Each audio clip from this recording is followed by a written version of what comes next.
최근 한국이 이리저리 치이고 있는 가운데 보다 못한 정부가 결국 최후의 결단을 내렸습니다. 그런데 이 결단이 지구촌 전체에 영향을 주는 것이라 우려가 큰데요. 그럼에도 미국까지 한국을 도와주겠다는 의사를 밝히면서 가장 가까운 일본은 발칵 뒤집어진 상태입니다. 어떤 일인지 살펴보겠습니다. 기시다 후미오 일본 신임 총리가 지난 8일 시진핑 중국 국가주석과도 통화했습니다. 지난 4일 취임 이후 5일 조 바이든 미국 대통령과 스콧 모리슨 호주 총리, 7일 블라디미르 푸틴 러시아 대통령, 8일 나렌드라 모디 인도 총리와 중국 정상까지 인사를 마쳤습니다. 하지만 일본과 가장 인접한 한국의 문재인 대통령과는 아무런 교신을 하지 않았습니다. 청와대가 기시다 총리 취임 당일에 축하 메시지를 보내고 한일 정상회담 의지를 내비쳤지만 수일이 지나도록 무반응으로 일관하고 있는 것인데요. 정치적으로 전쟁을 선포한 이후 실제로 한국을 견제하고 있다는 겁니다. 지난 8일 중국 건영 중앙TV와 NHK 등 양국 언론은 중일 두 정상이 이날 오후 4시 30분부터 약 30분가량 통화하며 경제, 안보, 인권 등 다양한 현안에 대해 이야기를 나눴다고 보도했습니다. 이날 두 정상은 새로운 시대의 요구에 부합하는 관계를 만들어야 하는데 뜻을 같이 했습니다. 시 주석은 중국과 일본은 가까운 이웃이라며 어진 것을 가까이 하고 이웃과 잘 지내는 것은 나라의 보배라는 성어가 있다고 말했습니다. 기시다 총리도 양국의 경제 협력과 민간 교류를 강화하는 한편 기후변화나 코로나19 등 문제에서 긴밀히 협력하자고 밝혔습니다. 하지만 안보, 인권 등 이슈를 놓고는 신경전을 벌였습니다. 기시다 총리는 중국 선박의 센카쿠 열도 접근, 홍콩 신장 위구르 등의 인권 침해 등을 언급했습니다. 북한의 일본인 납치자 문제를 포함해 북한 문제에 있어서 양국의 협력도 촉구했습니다. 이에 시 주석은 중일 관계에는 기회와 도전이 병존한다며 역사로부터 교훈을 얻어 미래를 세우는 정신이 중요하다고 말했습니다. 일본이 과거 침략 전쟁에 대한 반성과 책임에서 자유로울 수 없다는 점을 우회적으로 꼬집은 것입니다. 기시다 총리는 시진핑 주석과의 통화를 마친 뒤 총리관저에서 기자들에게 중국에 주장할 것은 주장하면서 앞으로 솔직하게 논의하겠다고 강조했습니다. 이로써 기시다 총리는 쿼드 동맹국인 미국, 호주, 인도를 비롯해 주변 강국인 러시아, 중국 정상과의 첫 전화 회담을 마쳤습니다. 지난해 9월 스가 요시히데 전 일본 총리 취임 당시 중국에 하루 앞서 문재인 대통령과 먼저 통화한 것과 비교하면 기시다 내각에서 한국의 외교 순위가 더 밀린 것으로 해석됩니다. 기시다 총리는 지난 8일 첫 국정연설에서도 한국에 대한 언급은 단 2문장뿐이었습니다.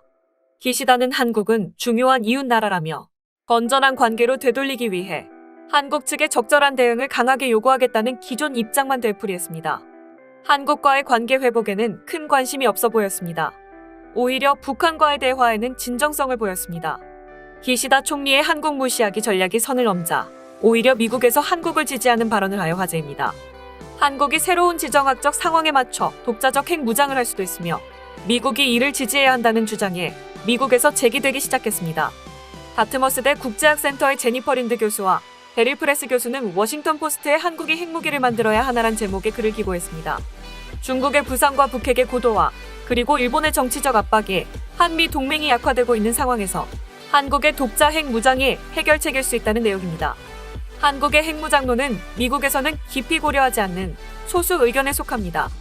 그럼에도 미국의 주요 매체에 이런 기고문이 실린 것은 중국의 난폭한 부상, 북핵 고도화로 인해 미국의 고민이 깊어지고 있으며 과거에 전혀 고려하지 않은 대안도 논의되기 시작했음을 시사한다는 분석이 나옵니다. 린드 교수 등은 한미 동맹이 어려움에 처해 있다면서 중국의 부상과 북핵 고도화가 근본적 문제라고 주장했습니다. 이들은 우선 중국의 부상이 양국의 외교정책 우선순위의 균열을 만들고 있다고 했습니다. 미국은 동맹들이 대중 견제에 동참해주기를 점점 더 기대하지만 한국은 최대 무역 파트너인 중국과의 관계를 해치고 싶어하지 않는다는 것입니다. 린드 교수는 그동안 꾸준히 한반도 문제에 관심을 갖고 연구해온 중견학자로 국제사회에도 잘 알려져 있습니다. 이 글의 저자 중 린드 교수는 지난 2009년 포린 어페어스에 기고한 사과의 위기란 글을 통해 일본의 아데나워식 사과를 주장한 것으로도 유명합니다. 콜라트 아데나워 초대 총리 시절 서독처럼 일본은 과거의 잔혹 행위를 부인하지 말고 배상을 해야 하고 한국 등 이웃 국가들도 이를 수용하며 서로 미래 지향적으로 나가야 한다는 내용이었습니다. 한편 미국이 이렇게 한국을 지지하기 시작하자 일본인들도 눈치를 보기 시작한 상황입니다. 일본 언론들은 한국이 군사력까지 글로벌 탑3 안에 들게 되면 일본은 철저히 배제될 것이라며 기시다 총리는 반한 감정보다는 치밀하게 한국을 이용하는 편이 더 낫다는 것을 인지해야 한다고 비판했습니다. 또 다른 일본 언론은 긴장하지 않으면 한국에 오히려 당한다며 지금은 한국과 우호적인 관계를 유지해야 한다고 지적했습니다. 그러나 일본 극우 네티즌들은 여전히 극단적인 발언만 내뱉고 있는데요. 다음은 해당 소식을 접한 일본 극우 네티즌들의 반응입니다. 한국을 밀어내고 있다는 점은 공감할 만하다. 기시다 내각이 한국에 대해 양보하기 시작하면 단번에 지지율이 떨어질 것이다. 지금의 미국이라면 언제까지 피해자를 해방시키지 않으면 수도를 공격한다고 해도 이상할 게 없어. 미국에 의지하기 위한 사전 공작에 정치가와 관료의 일이잖아. 이게 뭐 하는 짓인지 두 문장이라도 있었다는 것에 감사히 생각해 주었으면 한다.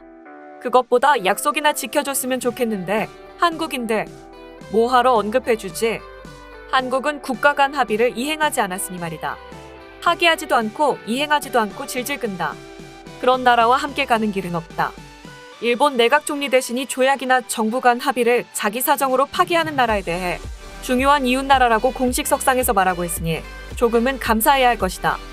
한국 정부가 종래까지 일관되게 징용공 문제는 한일협정 내에서 해결이 끝난 것으로 인식하고 일본의 책임을 덮어 씌워왔습니다. 또 위안부 문제에서는 이란 합의를 뒤집고 일본에 한층 더 대응을 요구해왔습니다. 이러한 사항들은 한일협정 수립 때부터의 문제가 아니라 최근에야 나온 문제입니다. 모두 한국 내 정치인들에 의해 과거 쌓여온 한일 외교의 역사가 무너져 왔습니다. 그렇기에 신용등급 강등은 당연한 조치입니다. 기시다와 아베 전 총리부터 바뀌어도 같은 자세라는 것은 앞으로도 기본적으로 일본 측 주장은 바뀌지 않을 것이라는 메시지다. 우리 측 주장은 쌍방 합의하에 과거에 맺은 조약이나 국가 간 합의를 일방적으로 파기한 것으로 그러한 행위를 한다면 신뢰할 수 없고 새로운 약속은 결국 무의미하다. 지금까지의 주장을 반복한다고 할까? 일본으로서는 더 이상 할 말이 없으니까. 한국은 언급 문제를 따지는 것보다 먼저 국제 약속이나 지켜라. 일본 기업 자산 현금화는 심각한 사태를 초래한다는 일본의 지극히 단순한 주장을 이해하지 못하는 한국. 기시다 수상의 요구는 당연하네요. 현재의 전후 최악의 한일 관계로 만든 근원은 문 대통령의 일본과 한국의 협정을 휴지로 만든 것이 근원이죠. 예사롭게 생각하면 위안부 합의를 맡아 자신이 땀 흘렸던 일을 뒤집으려는 문 정권이나 지금의 한국에 좋은 인상이 있을 리 없다. 지금까지 한국과 일본 정부의 정치적 전쟁에 대한 소식을 접한 일본 네티즌들의 반응이었습니다. 내용 유익하셨다면 구독과 좋아요, 알림 설정 부탁드립니다. 여러분의 작은 행동 하나가 대한민국의 국격을 높입니다. 이 세상 모든 소식을 담은 오린박스는 내일도 최선을 다하겠습니다. 감사합니다.